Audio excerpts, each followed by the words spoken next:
बार्शीत भीषण अपघात, एकाचा मृत्यू तर एक जण गंभीर जखमी. बार्शीतील धीस पिंपळगाव रोडवर जिजाऊ नगर गेटसमोर उभ्या असलेल्या नगर परिषदेच्या कचरा वाहतूक ट्रॅक्टरला दुचाकीची जोरदार धडक बसून भीषण अपघात झाला. या अपघातात विष्णू महादेव उमाप राहणार भांडगाव यांचा जागीच मृत्यू झाला, तर अन्य एक जण गंभीर जखमी झाला असून त्याच्यावर उपचार सुरू आहेत. अपघातानंतर नगर परिषदेच्या ट्रॅक्टरच्या सुरक्षेवर प्रश्नचिन्ह निर्माण झालंय. नजरचुकीने 5 लाखांऐवजी 50 लाख ट्रान्सफर, 45 लाख परत न केल्याचा आरोप. बार्शीतील व्यावसायिक अमित कटारिया यांनी चुकून 5 लाखांऐवजी 50 लाख रुपये ऑनलाईन ट्रान्सफर केल्याची घटना समोर आली आहे.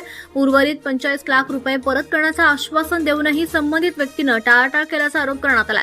या प्रकरणी विश्वासघात आणि फसवणुकीचा गुन्हा बार्शी शहर पोलीस ठाण्यात दाखल झाला असून पुढील तपास सुरू आहे. अपघातातील जखमी महिलेचा मृत्यू, दुचाकी चालकावर गुन्हा दाखल.